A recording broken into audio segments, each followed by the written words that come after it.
Officials in Kansas are trying to contain the largest documented outbreak of tuberculosis in U.S. history. As of last Friday, 67 active cases have been reported in the Kansas City area.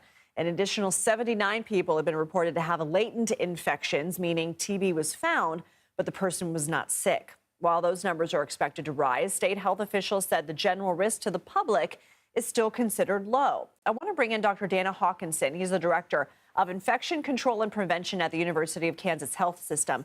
Doctor, thank you for taking time away from your busy schedule to speak with us. First off, can you provide some more details as to what you are seeing in Kansas?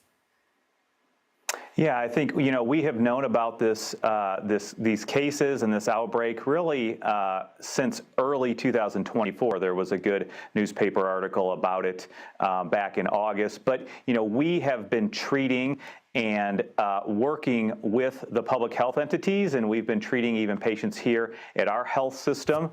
What I can say is that over the course of the last few months, we have seen a decrease in new cases, as well as those TB infection cases, which you alluded to as well. So overall, I think we are very optimistic that we are getting to the end of this.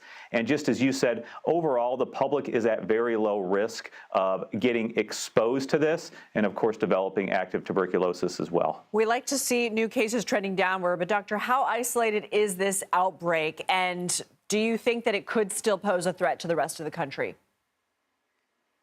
Yeah, so I think the easiest question, can it pose a threat to the rest of the country? Most likely not. There is very, very low risk for that. Can it pose a risk to the people in our community and on the Kansas side in Wyandotte County and Johnson County where the cases have been identified? Certainly that continues to be very low risk as well. We are tracking, and there is data available on the Kansas Department of Health and Environment website about these cases in particular. So, we are really looking into, or they are looking into also, certain communities, social groups, workplaces, all of those things. Those contribute to cases, but also easy spread among close-knit communities. Again, whether that's social communities, religious communities, ethnic communities, working communities, all of those parts play a role in this. But overall, the risk to the general public remains extremely low. Doctor, there hasn't been a major outbreak in decades. Why now? And are there treatments or vaccines?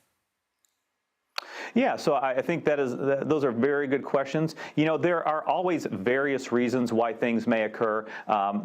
Individuals may not want to seek care, and by the time they seek care, it's too late. Certainly, we have to give a lot of credit to our public health entities and our public health infrastructure.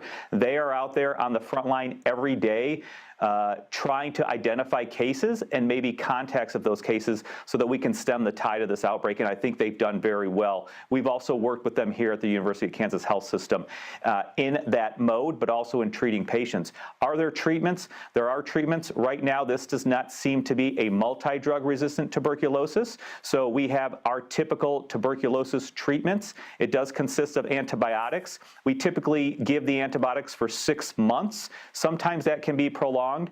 The first couple months are used with 4 drugs. The last couple months are typically a 2-drug regimen. So right now we do have very good antibiotics to help treat those people with active tuberculosis disease.